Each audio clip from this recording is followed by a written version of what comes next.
Hi, this is Charles Hoskinson broadcasting live from untamed wild Mongolia, live in Ulaanbaatar, the capital. It is a beautiful day, Saturday, the 16th, 2022, for some of you, the 15th. And hopefully the internet holds up. Hopefully we're able to have a nice, productive, beautiful session. It's been a long time since I've had a chance to have a proper AMA with you guys and gals, but I really do enjoy them and I love them. So let's get through it. I was yesterday out in Ugi, which is the mountainous city in the western part of the country, mostly Cossack with the eagle hunters. And then the day before that, I was out in the Gobi Desert and I saw the flaming cliffs and I hung out with all the desert nomads and got a chance to play around with the camels and the rest of the gangs. So it's been a really interesting trip. The first day I was here, literally got off the plane, head to a presidential reception at the presidential palace. I was gracious enough to get an invitation. I'll show you guys. These presidential invitations are pretty cool.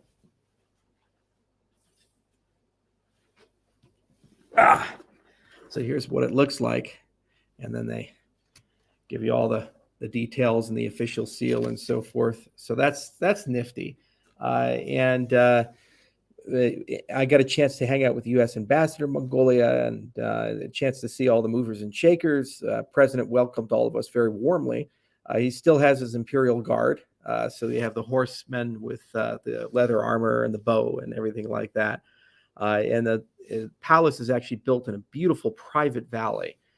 So Mongolia has grown a lot. Since we opened the market 3 years ago, there were less than 2,000 holders of ADA. There's now 140,000 in a country of only 3 million people, which is pretty remarkable growth considering there's very little marketing that had been done here. It's just word of mouth and organic growth in jurisdiction. And when we came here, there were 2 cryptocurrency exchanges. Now there are about 14.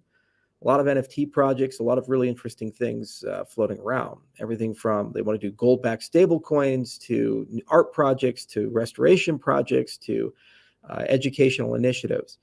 One of the reasons why we're here is we did a Haskell training class in Mongolia right when COVID broke out. And because of COVID, we weren't able to do it in person. Normally, we actually fly out here. Our director of education comes, Lars Brunius, and he gets to learn from the local culture and ingratiate himself in that respect.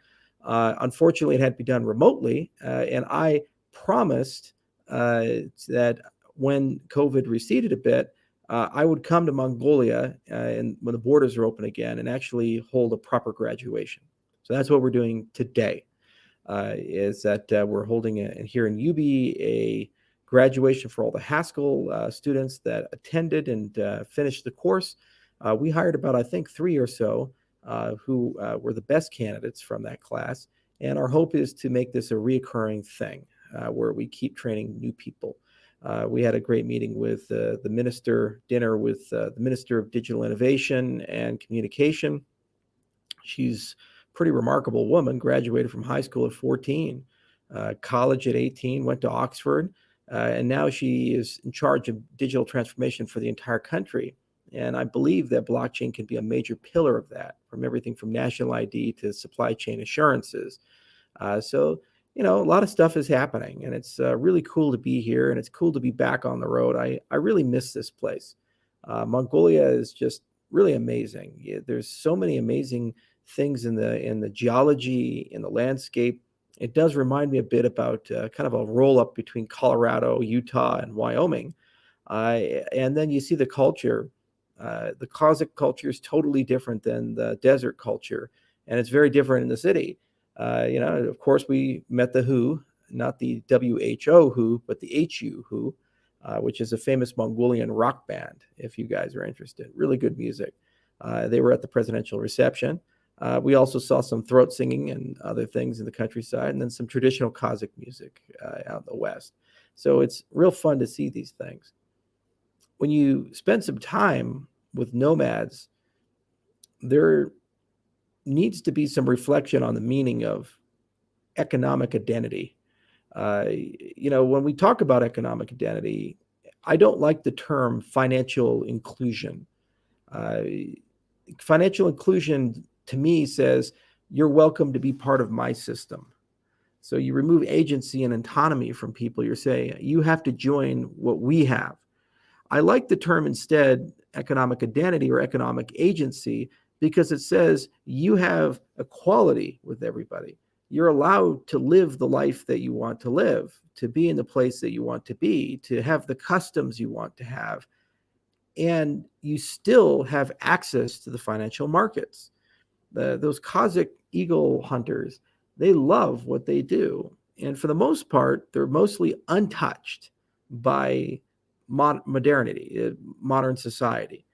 There's some things here and there, like they use Facebook Messenger and they have a solar panel, and they use motorcycles instead of, dirt bikes instead of camels and things like that to get around. Okay. But they're just as comfortable on the back of a horse with an eagle out in the middle of nowhere as they are on the back of a motorcycle or in a city. So, how do you give people like that identity and agency so that they can participate in the world economy, but they can stay as nomads if they choose? That's really the magic of what we do as an industry. And it was really reassuring to see that we have a path to this. We call it RealFi, and you have levels of RealFi: level 1, level 2, level 3. So the first level of RealFi is that you have infrastructure. So you need telecommunications, energy, and computing.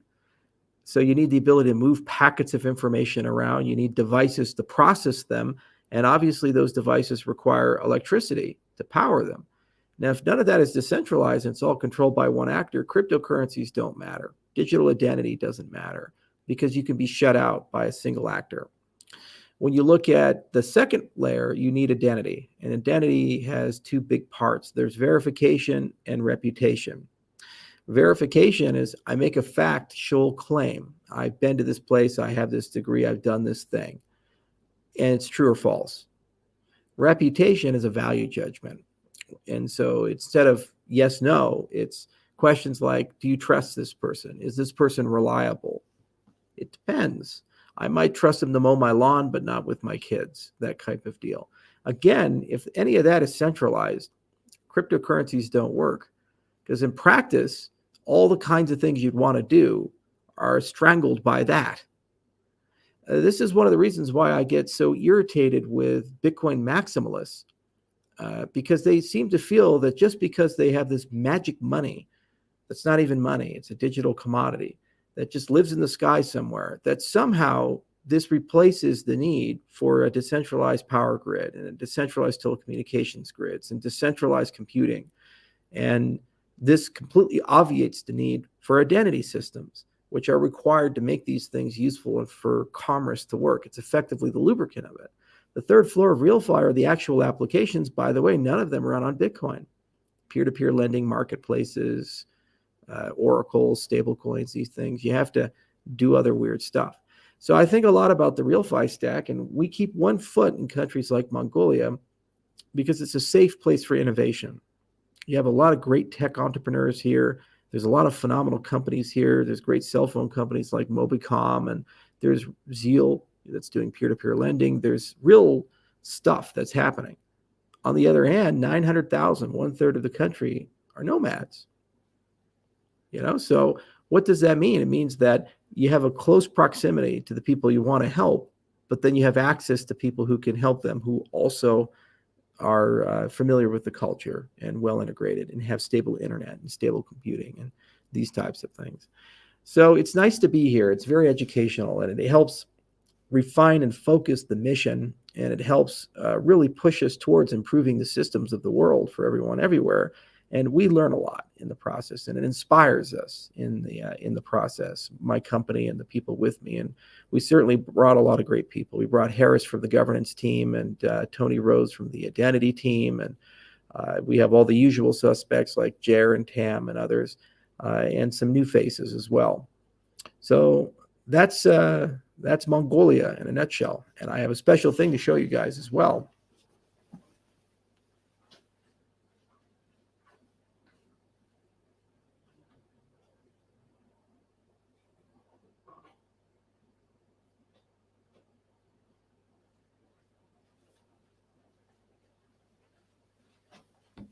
So Mongolians always give you good gifts.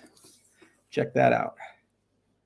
So this is a short bow that you use on the back of a horse for all the archery practices that allowed them to be great hunters and conquer the world.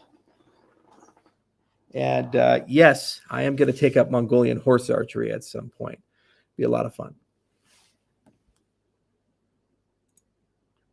Okay, first question. Charles, constructive criticism. Wish you would take a look now in the first world now solutions.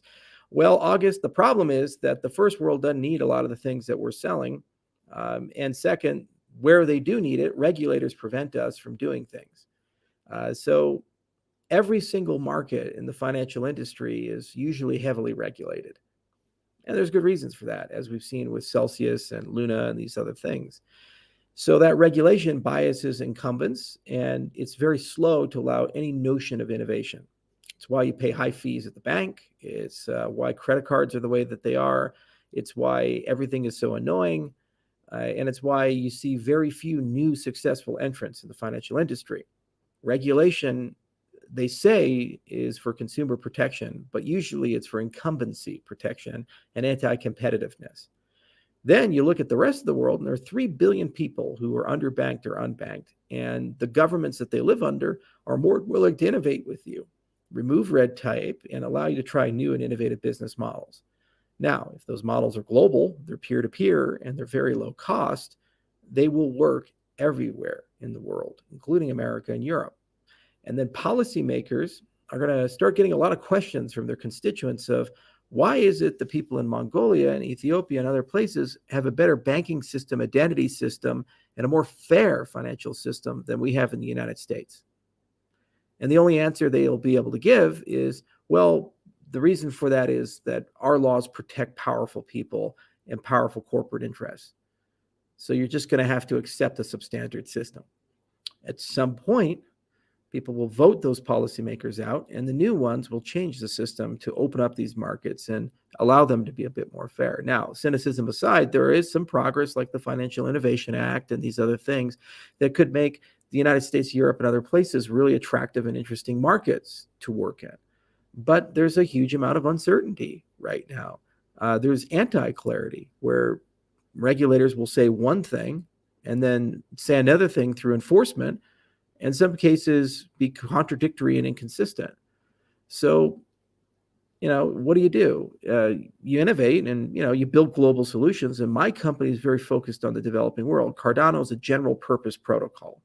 Anybody can use Cardano at any time to build anywhere. And there's over 1,000 dApp developers doing that right now for different verticals, from DEXs and so forth. The vast majority, the volume of those dApps that are being deployed or are deployed on Cardano are currently from European and American interests.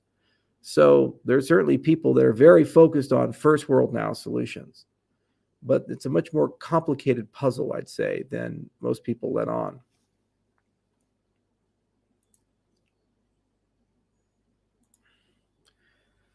Please talk about Cardano and quantum cryptography, especially the announcement of government quantum cryptographic schemes. So Latipak is referencing the NIST standards for quantum crypto. Big winners were the Crystals framework. So congratulations to lattice-based crypto, and unsurprisingly Sphinx, which is best-in-class stateless hash-based crypto.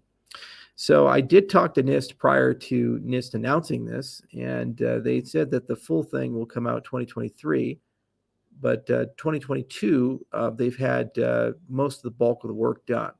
Now that the cryptographic primitives are standardized, we are in a position where, sorry, there's a lot of chimes over there.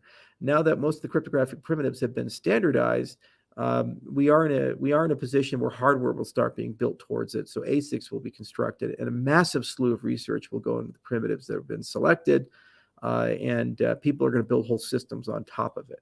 So it's not necessary today for the remainder of the original Cardano roadmap to make a post-quantum Cardano. It was always a stretch goal, but the crypto just wasn't there, and the standards weren't there. Now that standards are there, I think it would be very wise for the next 5 years of Cardano to focus on swapping out or adding capabilities to embrace crystals, the lattice-based framework. So signature scheme, a post-quantum VRF, quantum things related to privacy, and ultimately model a quantum adversary against a consensus algorithm. And I think these things together will enable basically Cardano to be end-to-end immune to a quantum computer, as far as we know.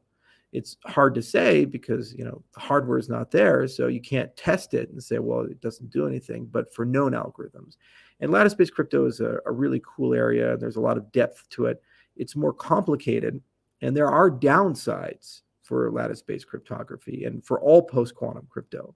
The downsides principally are that the key sizes are much larger, the signature sizes are much larger, the verification times are much longer, and it does take a lot of effort to implement these things. And because they're more involved, the complexity of the cryptographic protocols means that there's a higher chance of problems from bad implementations, side channel attacks, backdoors in the implementations, code issues where the semantical translation is not right, little things like that.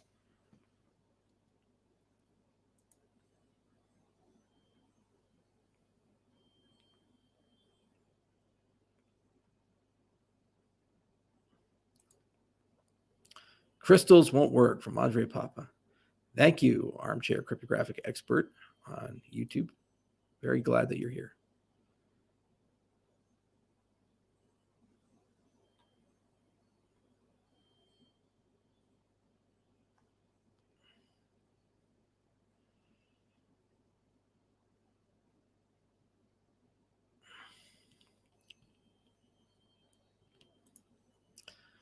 Now, this is an interesting one. Thoughts on the Hunter Biden cover-up?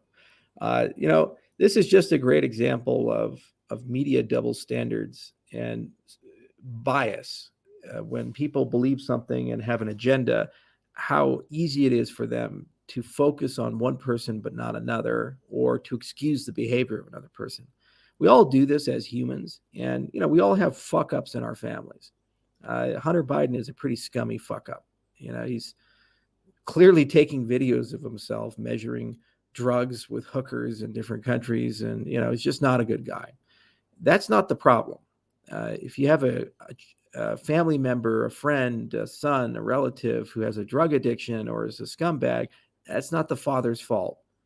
That's not the mother's fault. That's not the brother's fault. That's not fair. We've gone past that in society of saying the sins of the son are sins of the father. The bigger issue is, are people using their relationships and their political access to monetize? This is what happens in corrupt regimes. Oh, I'm brother with the president, so I can get you a meeting with him. Now, there's always been in society a bit of tolerance for this type of behavior.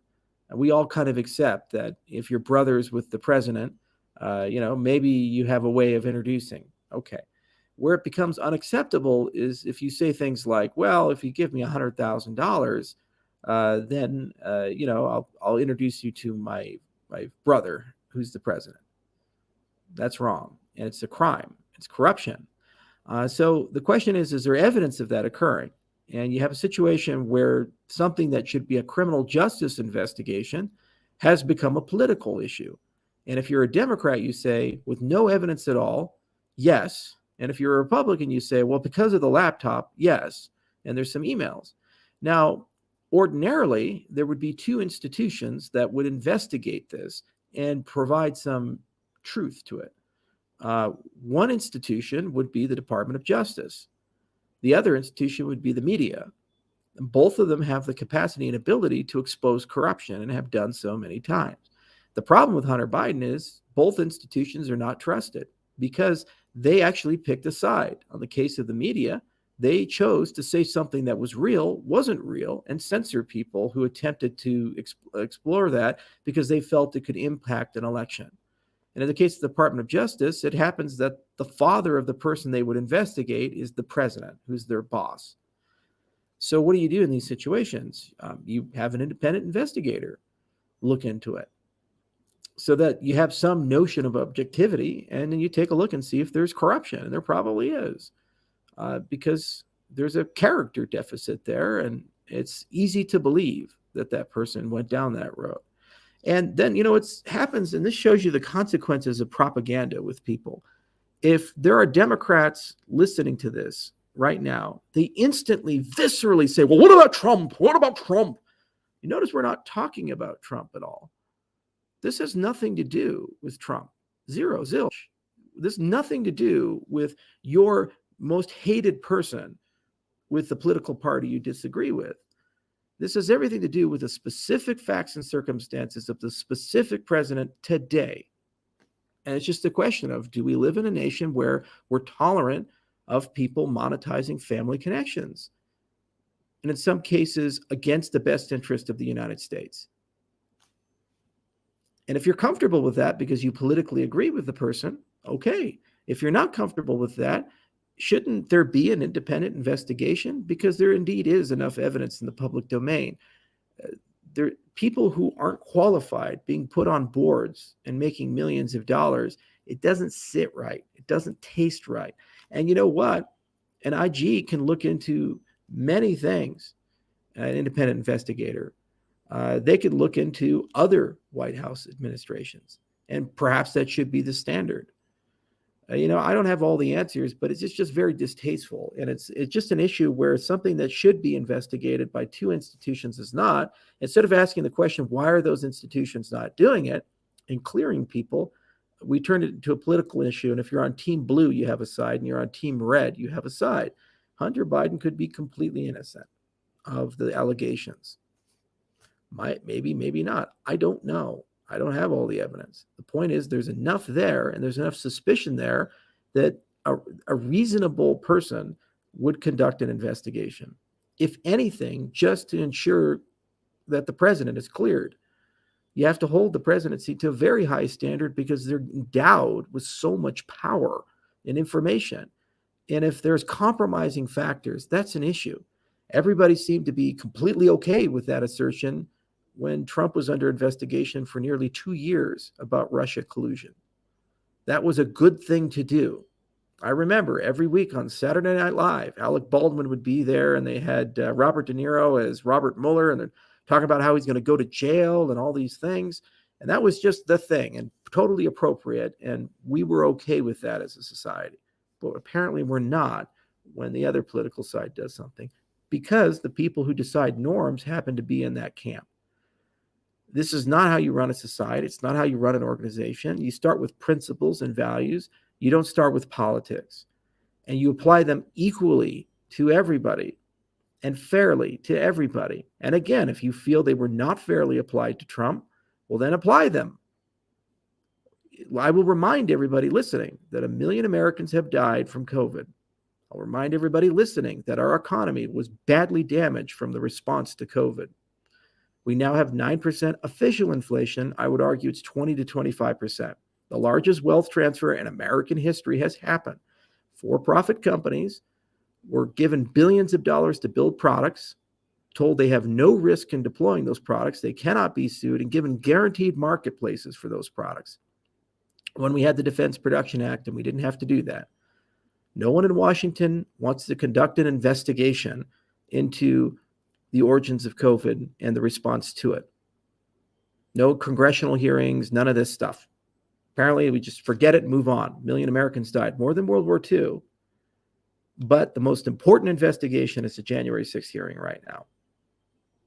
That's where politics are at. That's how people choose to spend their time.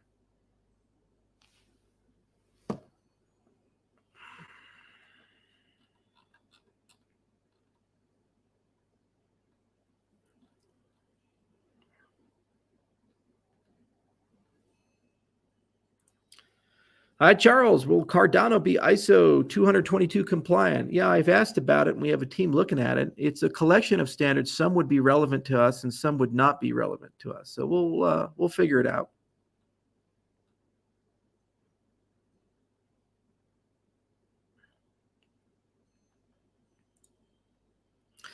Thanks, Charles, for AMAs. Have you heard of Canada's Bill C-11 trying to regulate the internet streaming services?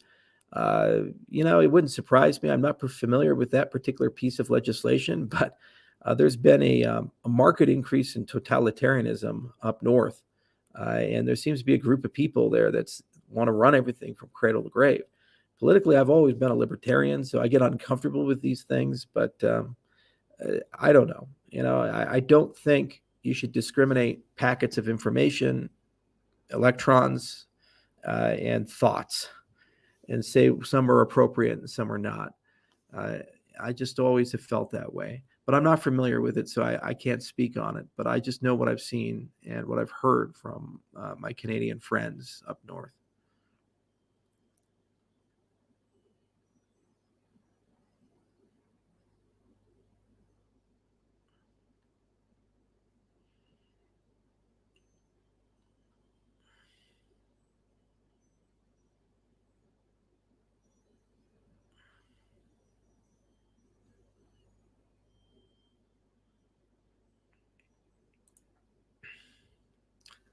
This is an example of where pop culture comes colliding in with mathematics.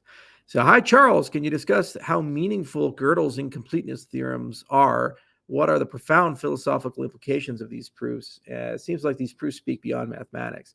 So, Kurt Gödel and David Hilbert and Russell and Gottlob Frege and Turing and Alonzo Church and all these people, they were on a class of mathematics where they were really thinking about the foundations of mathematics. So in the 19th century and before, math, except for geometry, was on fairly shaky foundations. And it bothered the hell out of mathematicians who want to be very rigorous and very precise in what they say. And so they said, let's put mathematics on much more solid foundations. Okay, so you have definitions, axioms, things you say are true without proof. And then from those axioms, you build an entire system. So there is this concept of completeness, which says that if you write the rules down, if you have some arbitrary statement that you make in your system, we usually call it a well-formed formula. And that arbitrary statement, can you, with the things you've assumed to be true, make an assertion about that? Can you prove it? It's true or false in your system. You're complete if for all things you can write down, you can do that. Now, there's a very closely related concept of decidability, and decidability usually is called the Entscheidungsproblem. My German's terrible, but it means decision problem of, can you create an algorithm, a series of steps to reduce that well-formed formula to bedrock, the axioms, and derive a truth value, or at least reach a decision. Yes, no, undecidable. They're closely related but different problems. So what the completeness theorem is basically saying, the incompleteness theorem, is that they have these things called Gödel encodings. So they use these clever numbers and these clever constructions. But basically what the proof says at its core is that if you have some formal system that does the kinds of things that we like in math, like arithmetic and first order logics and these things, the things that like make math useful and connected to reality, then what happens is that you always can construct something that's outside of the system in terms of your ability to derive a truth value for it.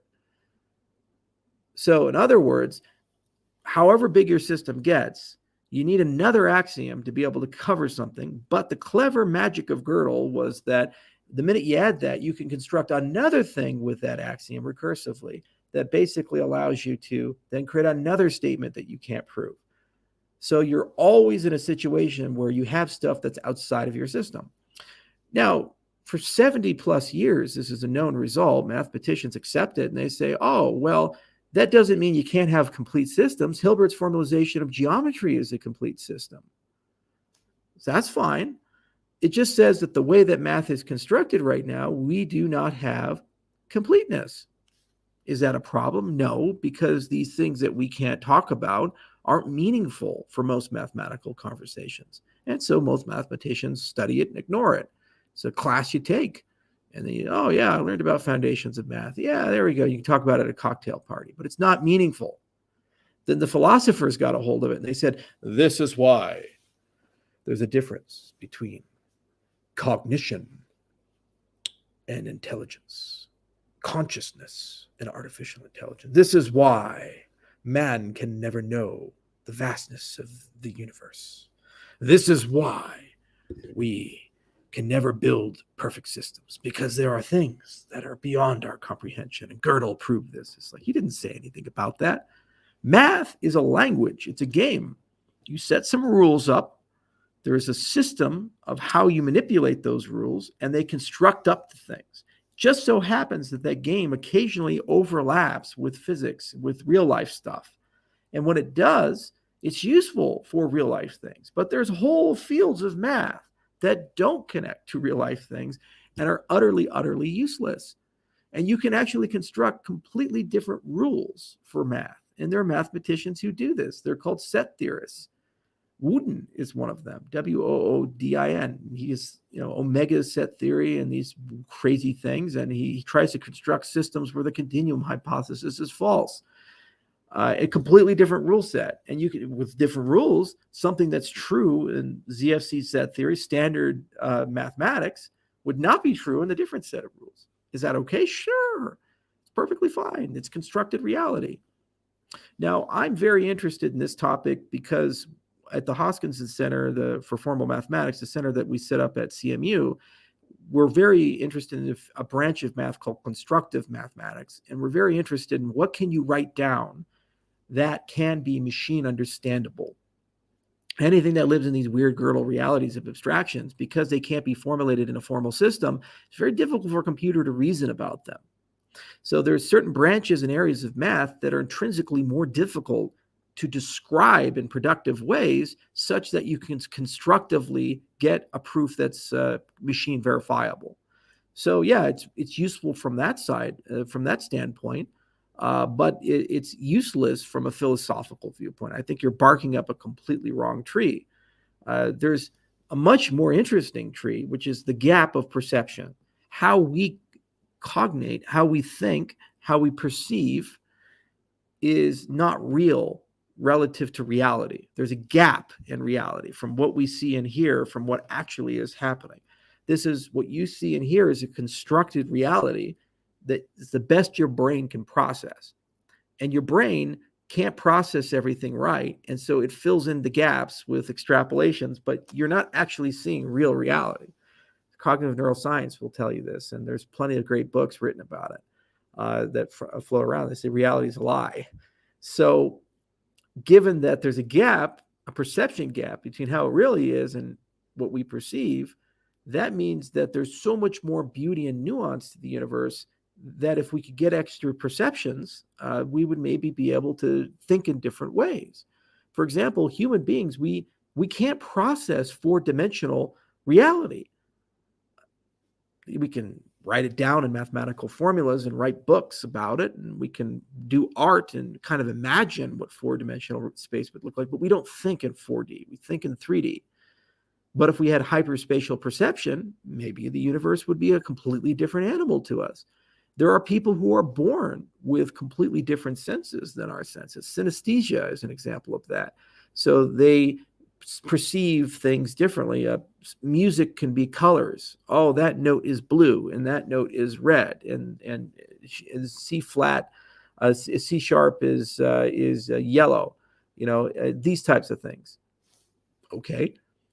And synesthesia people actually, if they're clever about it, a lot of them become memory champions because that extra dimension of perception is very useful in construction of memory palaces and other memory techniques that people use. There's a great book called Moonwalking with Einstein, and Wednesday is Indigo Blue, I think is what it's called.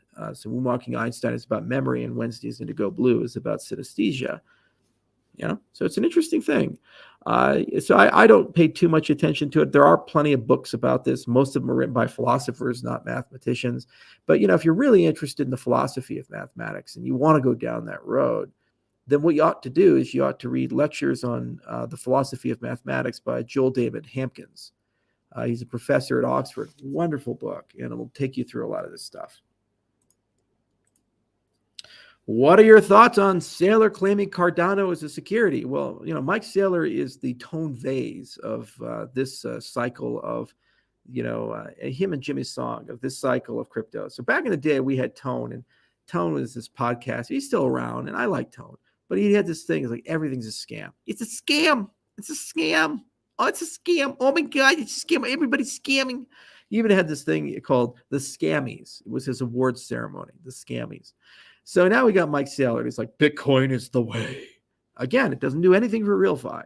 I can't build a decentralized power grid. I can't build a centralized telecommunications company. I can't build decentralized compute. I have no identity solution. It's not programmable, so I don't have dApps and DeFi. I can't even issue an asset, so I have no NFTs, right? It's all outside of that. But don't worry, layer 2 protocols that are highly centralized will somehow solve all of this. Great. So that's great. It's the best thing ever, and it's so magical, and who cares about the mining and all this? Everything else is scam, and everything else is security. Nobody controls it. It's completely decentralized, far more than Bitcoin. Has more use and utility. People buy the token not to speculate, which is the only thing they can do with Bitcoin. They buy the token to use it for stuff, I don't know, medical records and whatever the hell else they're doing because it is real life utility. But that's a security. But the thing that only thing you can do is speculate on is not. I think Mike's head is all fucked up and screwed up. It's just one of those cases where he's dick deep, full dick in with Bitcoin. And so, it's got to work. If it doesn't work the way he hopes, he goes bankrupt. So I don't pay much attention to it. And I don't think it's a productive conversation at all. And frankly, the most difficult, toxic, and useless people to engage with are Bitcoin maximalists. They're not intellectually honest, like Jimmy Song saying that at any given time, proof of stake system, somebody can just arbitrarily take all your money and shut it down.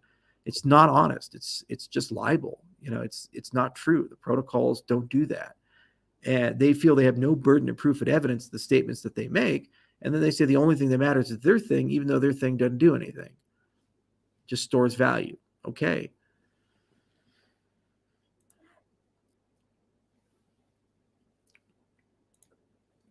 Charles, what are your thoughts about the World Economic Forum? It's a fun event to go to spend a hell of a lot of money, play private jet bingo, especially amongst the environmentalists. How dare you? And then they show up on a private jet. And have people who think they're smarter than you tell you how to run your life from cradle to grave. In other words, I don't fit in at all. Okay. I'll wear my fur and my boots there, and I'll take the train. They're a special crowd. I could have gone this year. I said, no way, no how.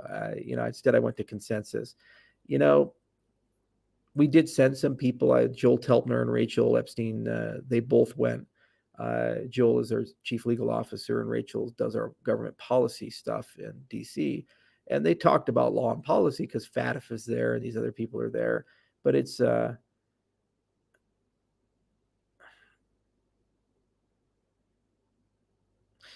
just one of those things where a lot of very wealthy, powerful people need to justify why they're in charge.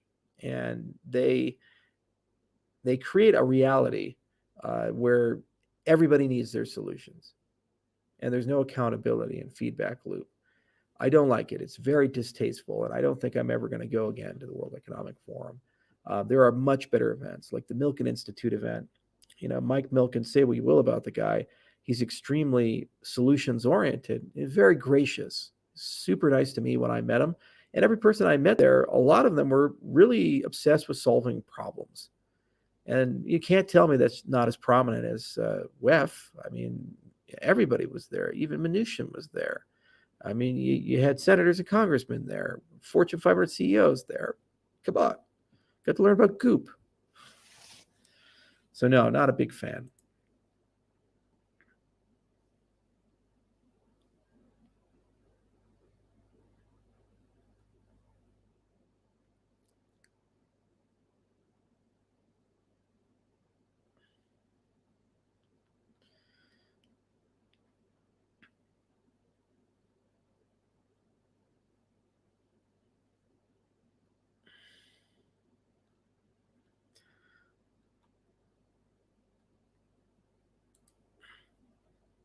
Mm-hmm.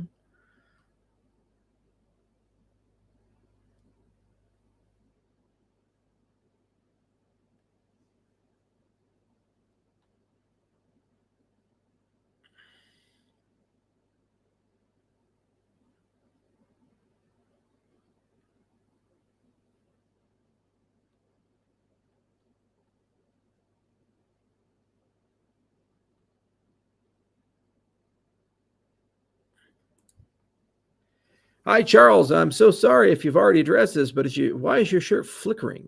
Is it made of mithril? If not, would you give an update on mithril? Well, no, unfortunately, I don't have a mithril shirt. I wish I did. It'd be a lot of fun. Mithril's a great material, and I wish it existed.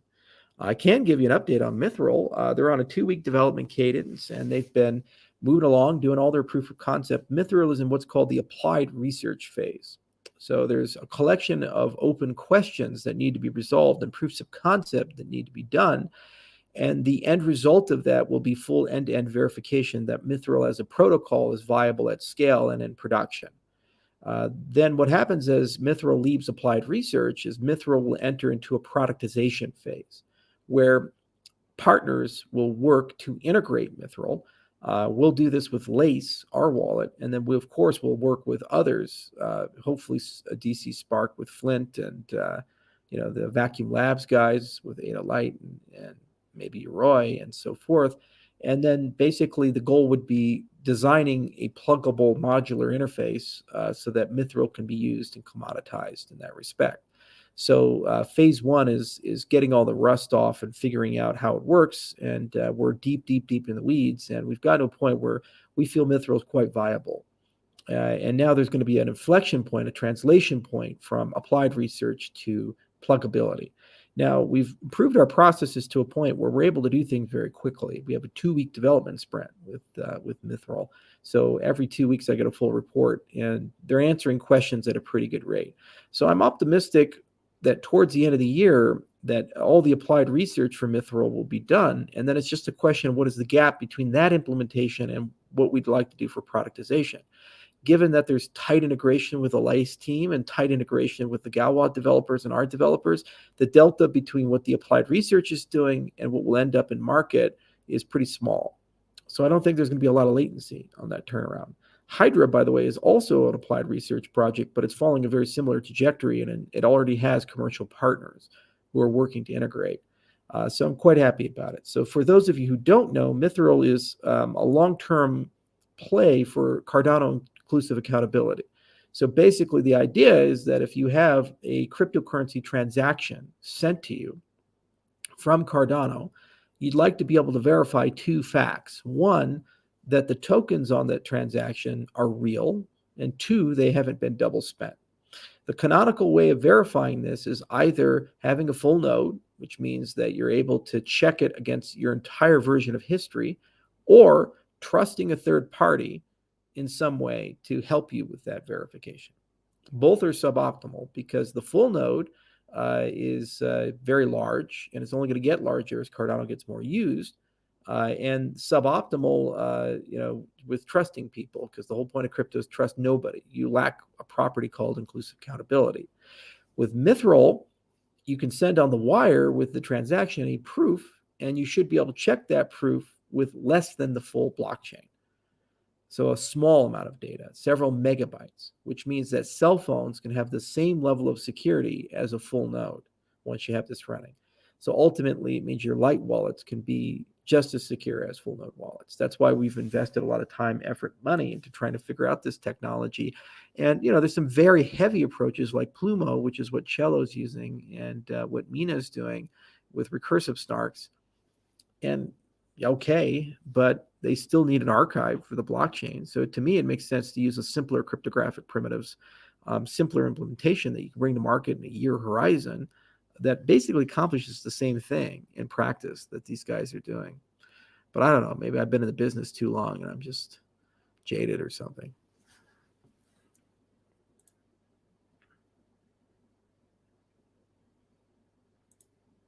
Do you see a way that Cardano and Algorand can collaborate? Yeah, I do. Algorand is very similar to Cardano in terms of its philosophy. They're very different in terms of technology. And now that John is over at Algorand, I'm glad he landed at a place commensurate with his skill set.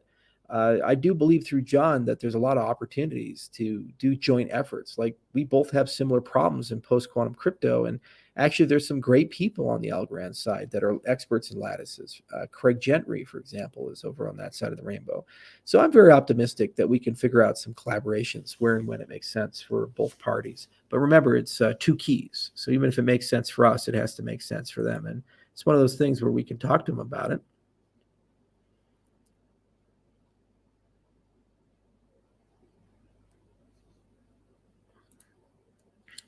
Charles, what about projects from Luna going to Polygon and not to Cardano? Well, first off, if they built on Luna to begin with, you have to question their judgment. Second, people go to Polygon because Polygon pays them. People come to Cardano because they like Cardano. That's the difference. And Poly guys, you know that's true. Don't even try it.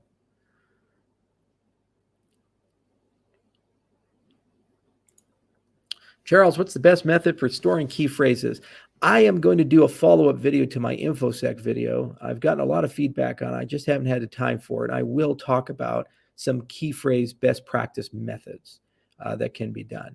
I'm really pushing for a standard with encrypted QR codes for cold wallet generation.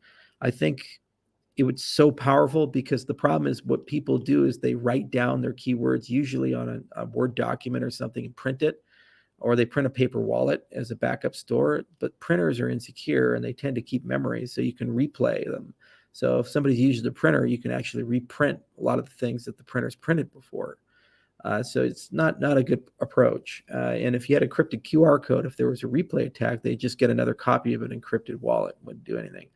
But anyway, that's neither here nor there. I'll do another video for you guys.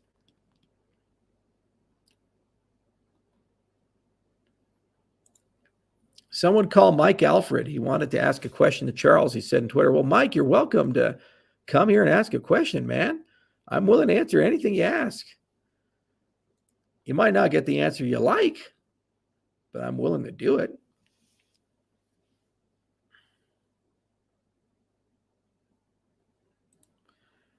Can you talk about oracles coming to Cardano? Yeah, there are a lot of people building them, and oracles are connected to the Vossel hard fork. So how about that?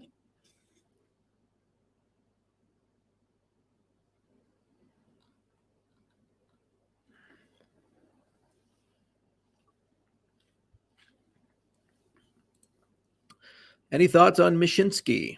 He who flies too close to the sun shall watch the wax melt from his wings and fall to the earth.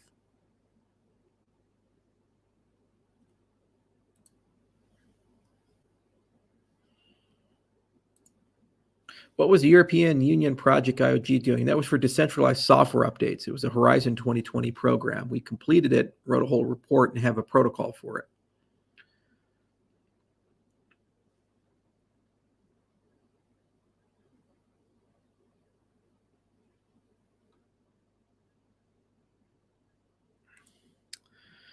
Charles, as someone who wants to work blockchain tech as career, what college major is more helpful in the field? Math major or CS major? What I would do is do a CS major and 2 minors, do a minor in math and minor in economics. And think a lot about systems theory. You can't go wrong with that. You can do a little bit of everything. Just build stuff. Study tokenomics, write code.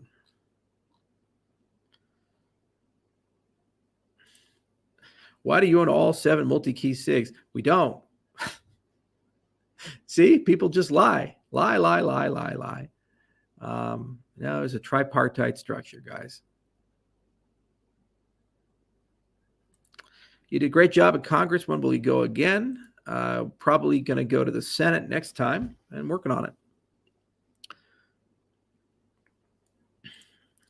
Charles, I love how you are so blunt. I respect everything you and your team do for Cardano. All the best. Well, thank you so much, GNet. I am very blunt at times. It's why a lot of people don't like me. And also a lot of people just seem absolutely convinced I'm the worst human being alive. And they write books about it and soon to be movies about it. But at the end of the day, I'm just a guy, and I'm trying to figure it out as much as you guys are trying to figure it out. It's complicated stuff. We're literally rewriting the fabric of reality, if you think about it. And I've gone to the ends of the earth, 72 countries. 72 countries. That's a lot. And I've met so many thousands of people. I've been in so many thousands of meetings. All I do all day long is be in one meeting, another meeting, read this book, read that book, read this report, read that report, prep for this. Testify in Congress on one hand and go and talk with the president of Mongolia on the other hand. It's my life, these types of things. And to the people who like me, they say, wow, that's so cool. And the people who hate me, they say it's all made up. It doesn't exist. or even though it does exist, it in no way impacts anything, and then it's all just an elaborate fantasy. It's a bizarre space. I own 4 companies, and crypto is certainly my biggest. And yet I do stuff in biotechnology, and I do stuff in ag tech, and I do stuff on my ranch. And in all these cases, I'm treated like a human being with good consideration. I'll just give you a great example. The media in Wheatland, the town that I live in Wyoming, they wrote an article about a restaurant that I'm opening in Wheatland called Nessie's, after the Loch Ness Monster. And I went and bought a plesiosaur skeleton. By the way, if you buy dinosaur bones, you think crypto people are shady. It's like dino bone people are the shadiest people in the world. But it was a replica of a plesiosaur. It wasn't too expensive, but it's a beautiful replica. And I'm going to put it in the restaurant, and the body will be in the basement where the whiskey bar is, and then the neck, because it's 40 feet long, will well over 10 meters, will actually go up into the main floor for diners at the Scottish restaurant. Everybody's excited about it. Now, if this was crypto and I announce I'm building Nessie's, I would have 1/3 of the town say Nessie's is a scam, it doesn't exist. I'd have another group of people in town say, well, it does exist, but it'll never be completed. And when it's completed, it won't ever deliver anything, and the food is poison. And then I have another third of people that say Nessie's is our Lord and Savior, and only by going through the divine will of Nessie's can you, in any way, shape, or form, find the true salvation and peace of society. I mean, crypto is weird. It's so weird. It's so toxic at times, and it's so just brutal at times. Just a great example would be I testified before Congress. Not once did I mention Cardano. Not once, because I said I'm representing the industry here, not my company, not Cardano, the entire industry, and why this industry is useful for everyone. So I go up there, and I'd like to believe I did well. Not a single layer 1 CEO, not a single company in that constellation of things in the top 10 said, retweeted it, congratulations, this is good testimony. Not a single one. You go to cryptocurrency Reddit, before I testified, the vitriol there, the hate there, the statements there that were said. And then afterwards they said, well, you did a good job, but you're still a shitbag. I was fighting for you guys. I was fighting for the industry as a whole. We have to stand together or we will die as an industry. The regulators aren't going to differentiate your token and coin from another token and coin. Bad regulation will affect every single person in this industry. But that's not the maturity and mentality and mindset of the industry. And instead, it's like your thing is evil and my thing is great. And anybody who disagrees with me is evil and wrong. It's just bizarre, and it's very draining at times. And so you have to refresh yourself, and that's why we do the community events, and that's why we talk to people, because in these cases, what they do for you is they show you that, well, that's Reddit and Twitter and the leadership of the industry. The real people who actually use the products and are excited about it, by and large, are good people. By and large, they're really excited about the prospect of using these things to change the world. And if you expose yourself to that, you're happy. But you got to take a shower and scrub yourself off every fucking time you go to these industry events and other things, because these people are just really terrible people. And I don't know why our industry has accumulated so many of them. Certainly there's a lot of egos in medicine. Certainly there's a lot of egos in Silicon Valley. But I've never seen this density of toxicity and self-righteousness and a lack of respect and appreciation for things. It is what it is.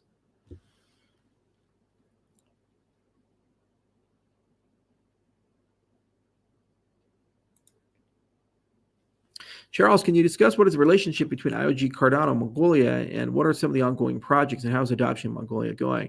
Well, the people led, as I mentioned earlier in the AMA, 140,000 Mongols are using Cardano in some way, which is really impressive growth and adoption. It would be nice to do a digital identity and a supply chain system Because if you look at the needs of Mongolia in the agricultural sector, there are 5 animal types that are primarily important: horses, camels, the dromedaries, so the Bactrin, excuse me, the 2-hump camels, not the 1-hump. So you have cattle, you have camels, yaks, you have goats, and you have, I believe, sheep of the 5 agricultural animals. Oh, actually, horses, excuse me, as your agricultural animals. So the goats are the most important part of Mongolian agriculture because that's where the cashmere comes from. Gobi Group is a gargantuan company, and they export most of that, and they sell at great prices. When you look at the supply chains, there's something called the third neighbor policy, and there's this attempt to be able to try to export a lot of the agricultural goods to the United States and other places without tariffs. The problem is that they have to adhere to certain quality standards, or else the USDA is just not going to let that happen. And so how do you prove that? There needs to be a blockchain-based system that enables people to basically make statements about the life cycle of the animals and what they've gone through. Now, there's great technology. For example, let me show you this. There's a company called Sears Tag, for example. This link. Yeah, so let me share my screen real quickly here. Share screen. Wow. Wow. There we go. So if you take a look at the Sears Tag, you can actually see these little devices, and they go on the ear of the cattle or the goat or whatever you want, and they're a full computer, and they basically tell you where your animals are at. And they have a little solar panel to keep them going, and they do a whole bunch of things: mortality alerts, activity monitoring, the temperature so they don't overheat, these types of things. This is kind of generation 1 IoT for cattle tagging, and it'd be really cool to see what we could do to get to generation 2, generation 3 stuff. And Mongolia would be a perfect place to pilot it. So if you can get better coverage of the country with some form of telecommunications, so maybe what World Mobile is doing, then you could get reliable connectivity in the most rural of places. And then if you could tag every animal, you could follow the life cycle.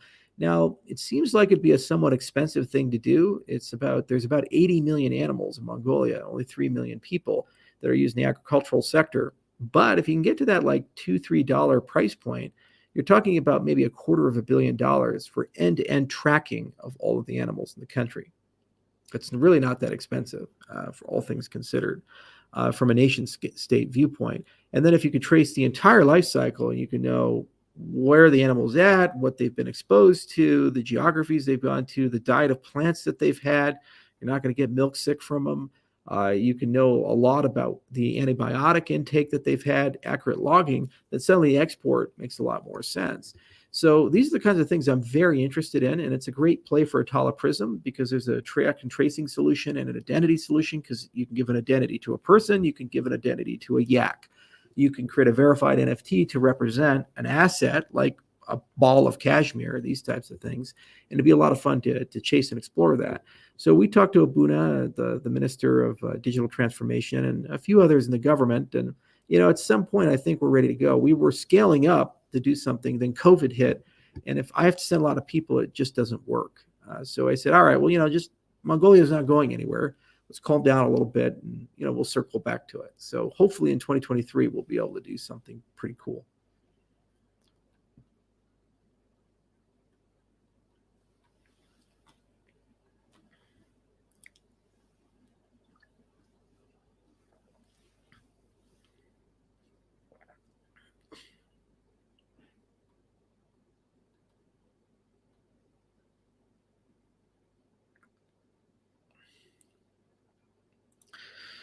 Isn't that boutique, considering now that most factory farmed is abomination? Yeah, it's pretty bad. And then you got 2 groups, one that says just eat insects instead. At World Economic Forum, insects are good for you. And then you got another group. They're like, well, just make meat in a lab. So you can either have your cylinder of salmon, or you can have your grasshopper souffle. Yeah, I think I'm going to stick with the real deal, guys. I don't know.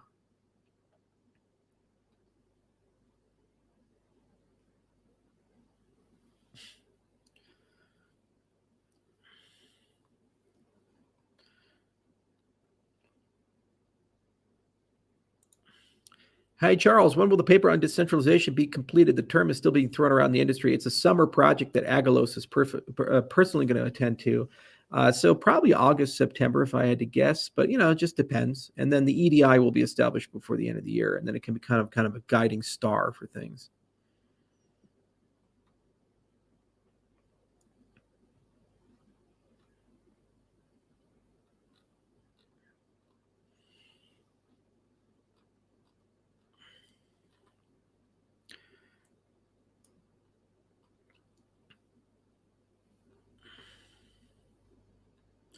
Bees, more bees, please. Not the bees, not the bees. Ah! If you guys get that Nick Cage reference, congratulations. You are a nerd.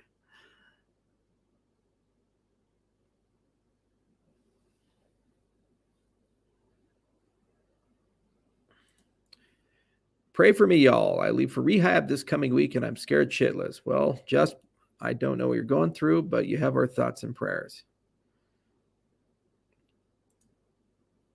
Do you ingest lion's mane daily? How much? Can you explain the benefits of whether it's good for elderly cognitive ability? There are placebo-controlled studies from Japan and other places that show that ingestion of lion's mane in the right freshness and the right amount over a gram per day does result in the creation of new nerves in the brain, so neurogenesis.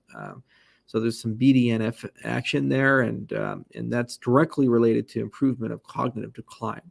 Now, the studies that are out of Japan, they're quite small, and they need more studies, I'd say, before you can make a definitive prescription, say there's a causal relationship that the ingestion of lion's mane is actually solving a problem or slowing down a problem like dementia.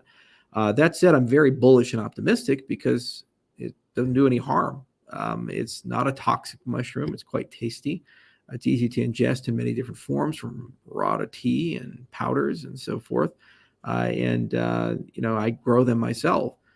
So when we have our clinic fully operational, we will try to replicate the Japan study and do a placebo-controlled double-blind study. We'll see if the different in dosaging from tablets to powder to tea to raw ingestion have any indication on what we see. The advantage we have is we can actually do brain scans because we have the imaging center to do that. And we also are going to fully sequence the genomes of everybody we do clinical trials on at my clinic. So if we notice that particular patients are especially receptive in the data, that they are telling us that, then what we can do is look at it and see if there's a genetic reason for that, in addition to just a gross thing of age and gender and weight and these types of things.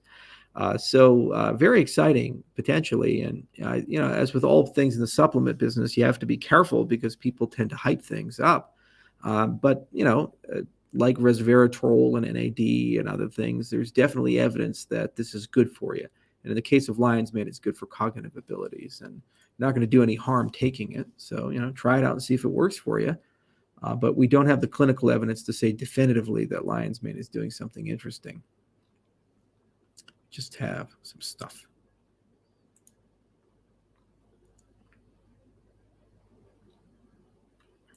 Have you seen the new Cardano book? I've seen that, but not read. But I hear it's good.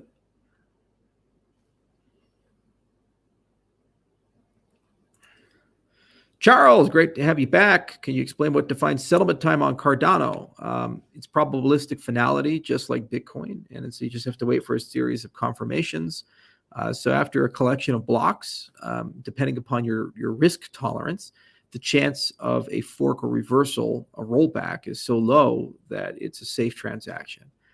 So I think the rule of thumb we had in the olden days was 15 confirmations, but I don't recall what we've set that parameter at now. And it changes. And there's going to be a lot of changes with some of the new fast settlement papers that we've been writing, and some of we've already released, like ledger combiners, ledger redux, and then also with the input endorsers design, which will have a dramatic change. So currently it's ephemeral, but it's very fast. I mean, you have equivalent finality to Bitcoin in a matter of minutes, whereas Bitcoin takes hours. And that was always the benchmark. And I think for most applications, that's fine. If you need a little faster, there are some hacks that you can do to improve your trust model. And then when we get the new papers, we'll get BFT style instant finality.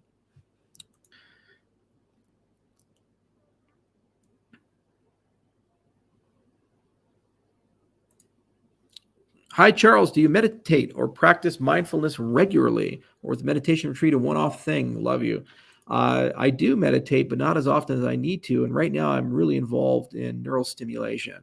So you actually map the brain with an EEG, and then you attach electrodes to different parts, and you shock it, and then neurons are kind of electrophilic, so they mimic the signals that they get. So if you shock it just the right way, you can shock the brain into different states. You can make a person feel seasick or drunk or have their head spin, or you can knock them into a hyper-focused state, like a deep, deep alpha state, 13 to 15 hertz, you're in a flow state.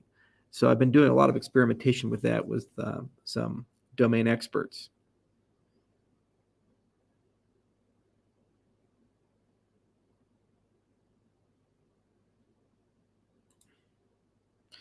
Hi, Charles. Can stake pools steal our ADA if they're bad people? No. We designed it so that they couldn't. You delegate, they never have access to your ADA. It's a non-custodial staking.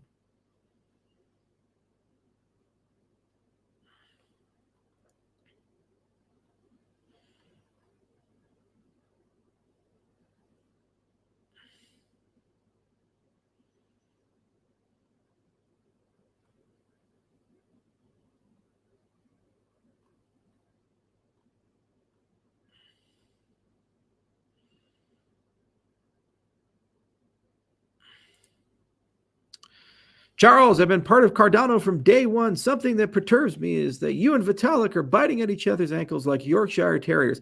Give me some evidence of it. Give me, like, what am I doing, man? Outside of a levity here and there, when it's brought up, I seldom think about the guy, talk about the guy, and you're the one talking about him. I have no issue with him. I see him from time to time at events and shake his hand, say, hey, how you doing? 1 minute, 2 minute conversation, move on. He's not my best friend in the whole wide world. We're not going fishing together on the weekends, not holding hands while walking horses off into the sunset. But at the same time, I don't really mind. I think the rivalry has been completely manufactured by the crypto media for some bizarre damn reason. And it's used to sell books. So I don't have an issue. But if you give me some specific issues here and there, I mean, we've disagreed strongly about consensus design. And certainly there's some things that I think Ethereum have done that have been tremendously counterproductive. And there are specific facts you can point to. The creation of Solidity, the way it was built, and the way smart contracts are designed on Ethereum tend to lead to insecure smart contracts. There were $10.5 billion in hacks last year, a lot of them on Ethereum, a lot of them due to the way that they've done things. I vehemently and fundamentally disagree with the accounts model. I think extended UTXO is the only way to go long term for the kinds of things that we want to do in the cryptocurrency space. We'll let the market decide what they value, and we're competing in that respect, but it's not personal. When have I ever commented on intelligence, appearance, character, or these other things? On the other hand, the Ethereum side sure as hell has commented on my character as a human being with sketchy evidence at best.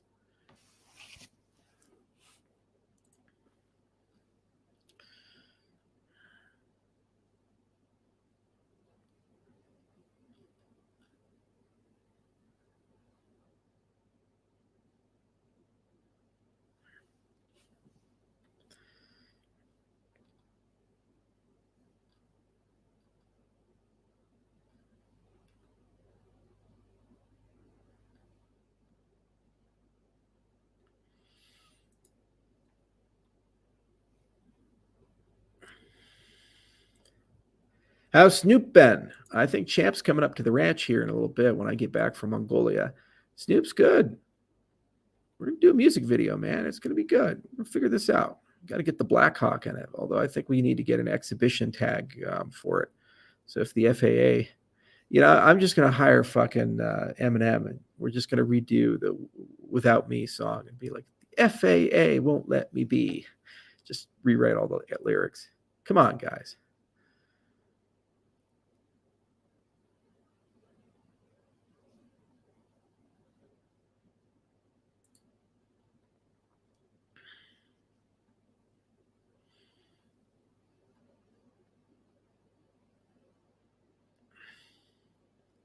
I love those cattle tags. Why not here in the United States? I'd love to do it in the United States, and I think actually we can. It'd be fun to do it in Wyoming.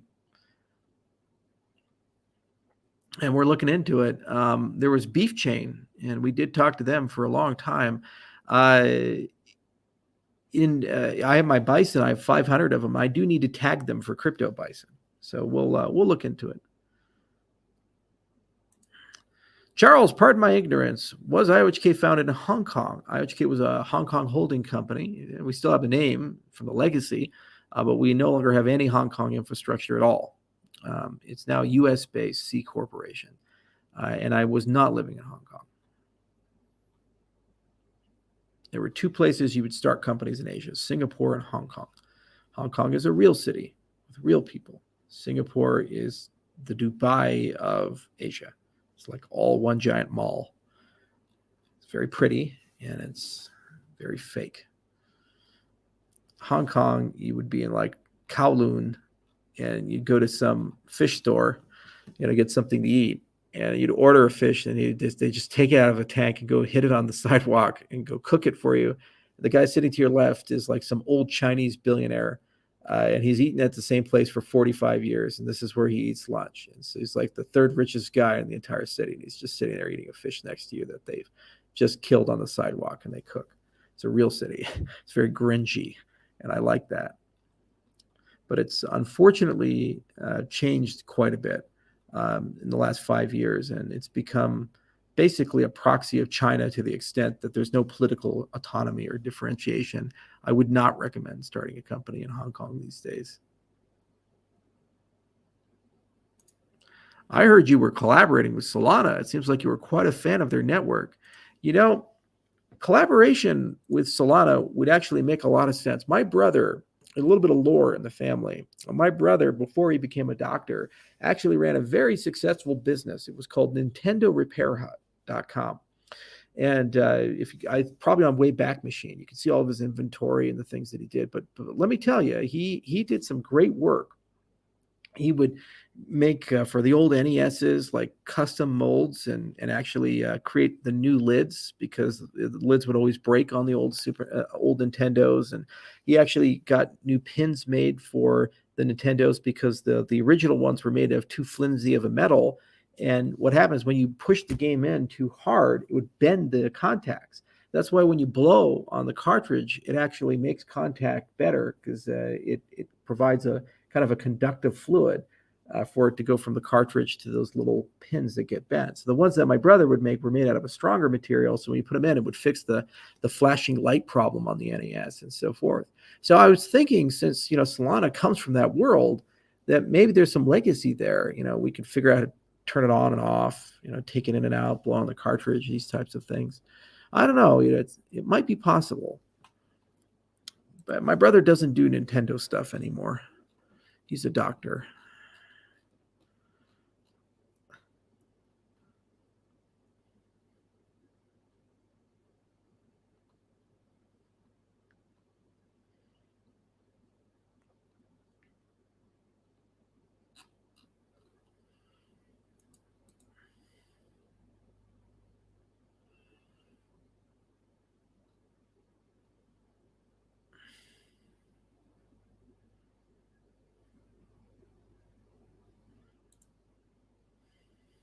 Hi, Charles. How's Iohk prepared for a potential recession? We have strong economic moat, and our business lines are strong. That's the nice part about GovTech, is that you have long arc relationships, like the Ethiopia relationships, a multi-year relationship. So we have plenty of things we do, and those things are stable. Obviously, recession forever would not be good for anybody, but we're doing okay. We're not doing any mass layoffs or anything like that. We're continuing to hire. I think we have over 100 open roles right now inside the company that we're hiring for. And those roles are, of course, important. But more broadly, the problem with this recession is that it's impossible to know where the bottom is. We have an issue where the government's just not being honest. First, inflation is transitory and it's not going to happen. And the overwhelming majority of economists agree that there's no inflation. And it's like everybody's like, well, you fucking crazy? You destroyed all the supply chains in the world and you've printed trillions of dollars out of thin air to shore up the economy. Of course prices are going to go up. You don't need a fucking PhD to figure this out, guys. It's very simple stuff. So then they say, well, if you don't count the price of energy and meat, chicken, meat like pork, chicken, and beef, prices are great. So all the things that we have stockpiles of still somehow have consistent prices, but the things we have to produce under the new regime are more expensive. And you're saying inflation is transitory. So there's no honesty there. So if there's no honesty from the government authorities, then you just kind of have to, put your finger up there and say, how do I feel? What do I think? I think tech got hyper overvalued during the COVID era, and these unrealistic valuations are coming down. I think that there's still value in producing things. That's why I'm the ag tech, but it's not lost on me that hay is $350 a ton right now. It's nuts. It's also not lost on me that there's no reason for diesel and gasoline to be at these prices. Russia doesn't have that much of an influence on the global supply markets. There are other reasons for it. And depending on people's politics, they'll either engage with those reasons or not. So given that everything's become so political and truth is a rare commodity these days, we just navigate as we see fit. And we, of course, are more cautious and less ambitious about certain programs. And, there's things I'd love to do. Like for a long time, I've wanted to create my own trusted hardware modules that are open source. We're probably not going to do that until there's a bull market. There's a lot of products that I would like to pursue and launch and think about and be fun to explore. We're probably going to scale those back until this recession goes away. And it would be nice to live in an economic environment where I felt that the government's my partner in helping me succeed. And instead of an adversary that, the best case scenario is you can avoid the vampire as it rummages through your house and steals your shit. And the worst case is it discovers you and kills you. That's the current relationship we have with the U.S. government as an industry. And it's just got to stop. It's not fair and it's wrong. And I'm quite bitter about it because there's no reason for this to happen. And yes, of course there are problems. Well, then regulate those problems.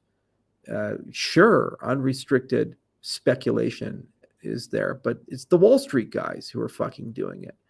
And I sat next to the Three Arrow Capital guys in Dubai. I told them straight to their faces that Luna looks like a fucking Ponzi scheme. And they said, well, we're making massive returns. You're an idiot. And a month later, they're bankrupt. Yeah, these are real problems. Regulate them then. But don't look at the entire industry and say every single person in the industry is a criminal, bad actor. And I think that's another cause of it. The places that are doing well are being punished, and the places that aren't are being subsidized with cheap money.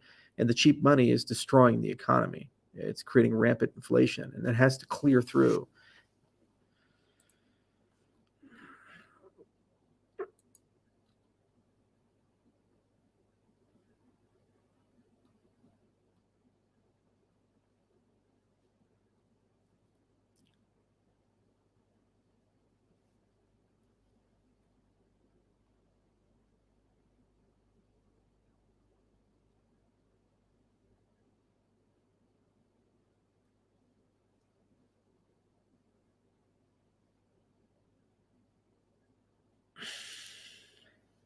Exactly. The Fed has never been audited, so everything they tell us is a smoke up your butt.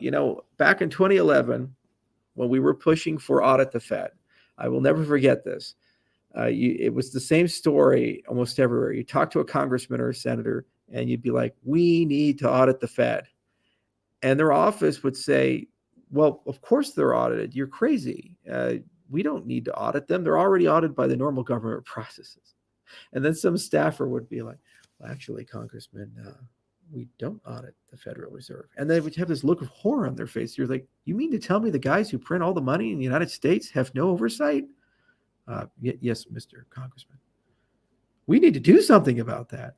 But it was almost like body snatchers. So they get real panicky They talked to him a month later, and it's like, we do not need to audit the Fed. The Fed is great. We love the Fed. It's like, what happened to the congressman? Where did you go? So no, they got a whole thing going on there, guys, and they don't want to be audited because they don't want us to know what we're going to find.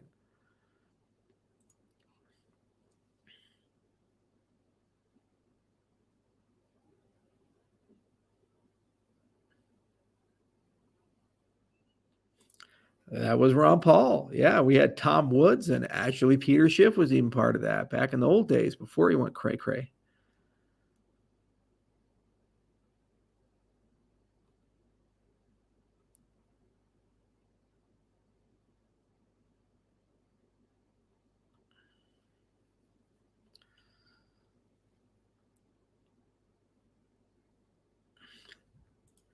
Hey, Charles, how's the research in offline transactions coming along? It does not require research. You just need proof of secure ratio. There's papers on that, and you need one of these. You need a phone with a trusted hardware module. That's all you need.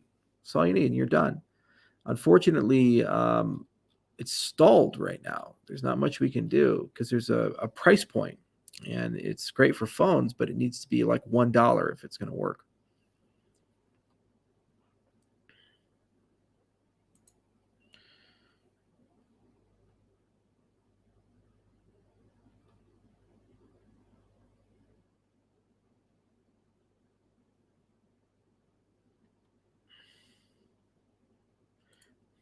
Yeah, it did. Peter's bank did get shut down, and Peter's like, "Well, I might accept Bitcoin for payment."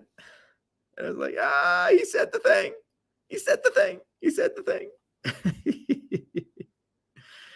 uh, all right, let's do one more.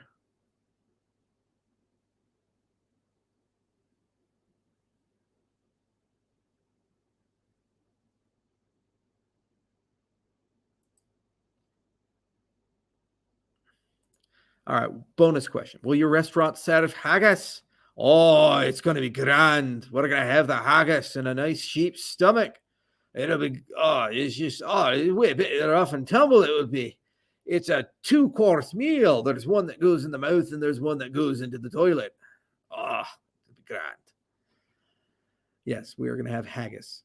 No one will order it. No one will eat it, but we will have it, and it's going to be fucking amazing. And then some weird Scottish guy is going to come in on vacation, and they'll be like, "Oh, it's a finally America makes sense to me. I was saying, Wheatland, what are you doing?"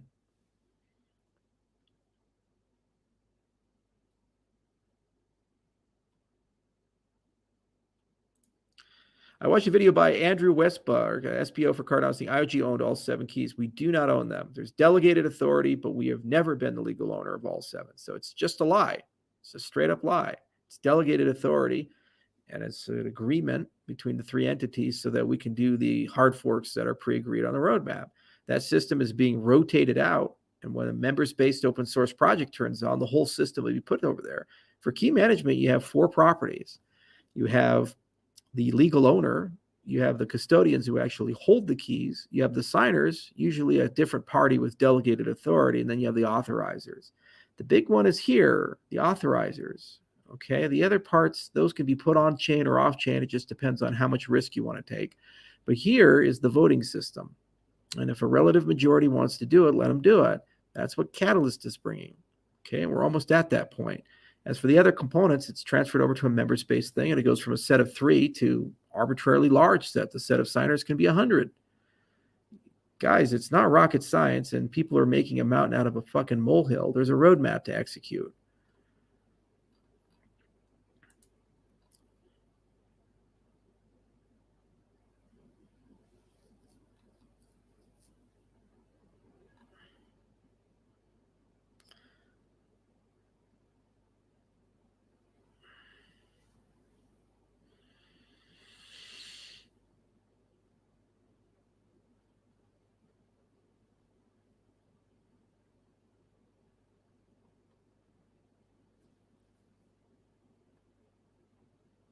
All right, come on, give me a good one to add.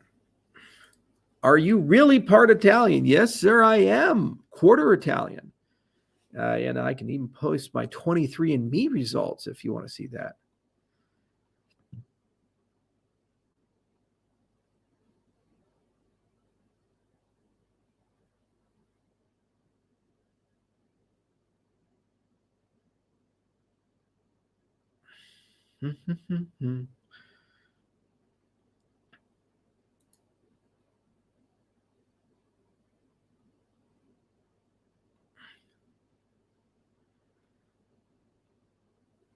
Please touch on LACE again. Good question to end on. So LACE is one of my favorite projects. We're working real hard on it.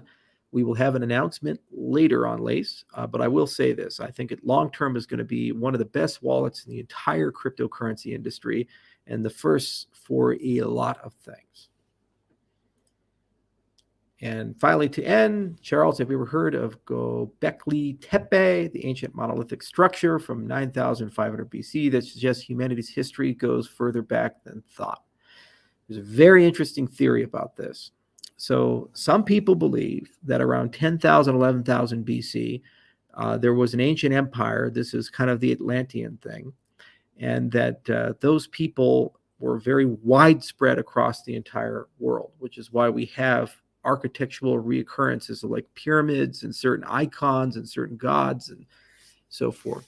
And that a catastrophic event occurred, probably a meteor strike or some sort of celestial body striking into the earth that put the earth, or a massive volcanic eruption that put the earth into a state where life became very difficult for a period of time. So areas flooded that shouldn't have flooded, and it would destroy a high population empire.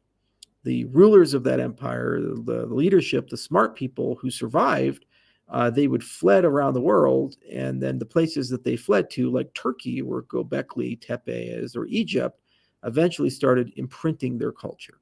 Now, we have some ancient sources like Plato, and what's really interesting is Plato's description of Atlantis and his timelines match perfectly with things that we discovered in the Arctic many years later about a catastrophic event that occurred about 11,000 years ago. So who knows if it's true or not. Unfortunately, the archaeological evidence is very bad because things don't tend to survive that long. The reason why Tepe survived so long was that it was buried, and it looks like on purpose somebody actually covered it over. Maybe they overthrew their tyrants. But it would make a lot of sense. Language has been around for a long time. Empires come and go, and we discover new things all the time. So it could make sense that this exists. And my bet is if we were to discover it, we'd discover it in South America, because that is the least investigated from an archaeological perspective of all continents. And there are empires there as ancient as Egypt, and maybe even further back. And perhaps the jungles preserve something. Or maybe we'll discover it in the sands of Egypt. Who knows? Anyway, as Paul Harvey would say, that's the rest of the story. Thank you all for another wonderful AMA. I'm going to go now and get some breakfast and get prepared for the graduation event tonight. It's good to be here in Mongolia. Cheers.